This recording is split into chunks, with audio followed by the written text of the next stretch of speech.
팔을 들 때마다 어깨가 아픈 분들은 이 루틴을 따라해보세요. 어깨가 아픈 50대 엄마를 위해 만든 영상인 만큼 초보자도 쉽게 따라할 수 있습니다. 운동 순서를 지켜주는 것이 중요합니다. 어깨가 아픈 주요 원인은 뻣뻣한 등과 날개뼈 때문입니다. 굽은 등을 펴라고 했을 때 대부분 사람들은 허리만 젖히는데요. 우리가 펴야 할 등은 날개뼈 사이에서 목과 연결된 상부 등뼈입니다. 이 영역이 굽은 등과 거북목 해결을 위해 반드시 잘 펴야 하는 근육입니다. 날개뼈 움직임을 방해하는 근육이 많지만 오늘 우리가 해결할 근육은 광배근과 능형근입니다. 운동 전 폼롤러와 마사지 볼로 쉽게 해결할 수 있는 근육입니다. 광배근의 바깥쪽을 풀어주는 것이 중요합니다. 폼롤러를 겨드랑이부터 옆구리까지 문질문질 해주세요. 뻣뻣한 분들은 생각보다 많이 아플 수 있습니다. 체중을 조금씩 실어보세요. 1분에서 2분 정도 지속해 주시면 됩니다. 다음은 능형근 마사지입니다. 날개뼈 사이에 마사지볼을 대주면 됩니다. 완전 중앙보다는 목과 가까운 부위에 위치시켜 주세요. 누워서 천천히 팔을 넘기다 보면 팔이 잘 내려가지 않고 엄청 아픈 지점이 나옵니다. 아픈 걸 참고 억지로 팔을 내리려고 하면 오히려 근육이 긴장되면서 아프기만 합니다. 팔에 힘을 빼고 천천히 심호흡을 해주면 근육에 힘이 빠지고 점점 팔이 내려가게 됩니다.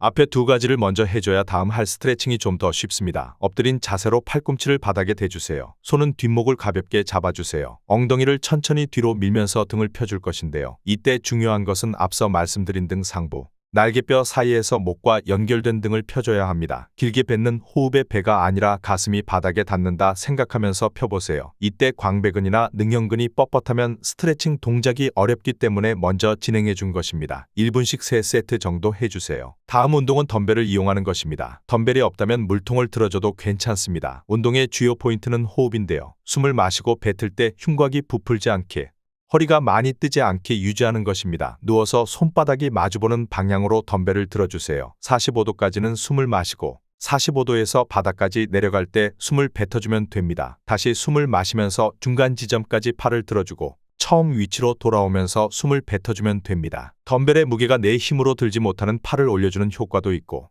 날개뼈 움직임에서 중요한 전거근이라는 근육을 활성화시킬 수 있는 좋은 운동입니다. 5번에서 10번 정도 반복해서 3세트 해주세요. 마지막은 어깨 근력 운동입니다. 의자나 침대에 앉아주세요. 덤벨이나 물통을 잡고 팔을 45도 정도 벌려주세요. 손바닥은 서로 마주보게 해주고 덤벨이 귀 옆에 올 정도로 들어주면 됩니다. 숨을 마셔 배를 부풀려주고 팔을 머리 위로 뻗으세요. 팔이 거의 다 펴졌을 때쯤 숨을 뱉으면서 동작을 마무리해주면 됩니다. 내려올 때 다시 숨을 마셔 배를 부풀려주고 다시 팔을 머리 위로 뻗어주면 됩니다. 동작 내내 팔은 11자를 유지하고 허리가 젖혀지지 않는 것이 중요합니다. 10번씩 3세트 해주고 횟수를 천천히 늘려보세요. 의자에 왔다 갔다 하는 것이 귀찮다면 바닥에 앉아서 해줘도 좋습니다. 좀 더 많은 코어와 골반 근육을 사용할 수 있습니다. 하지만 자세 유지가 어려우니 허리 골반이 뒤로 말리지 않게 주의해줘야 합니다. 대부분 근력 운동이 힘드니 스트레칭에서 그치는 분들이 많습니다. 하지만 스트레칭을 했으면 반드시 올바른 동작으로 근력 강화까지 해줘야 장기적으로 어깨를 잘 쓸 수 있습니다. 한번 따라해보시고 오늘 운동에 대해 궁금한 점이나 다른 자세 문제에 대한 질문은 댓글로 남겨주세요. 자세의 모든 것 파워라테스였습니다.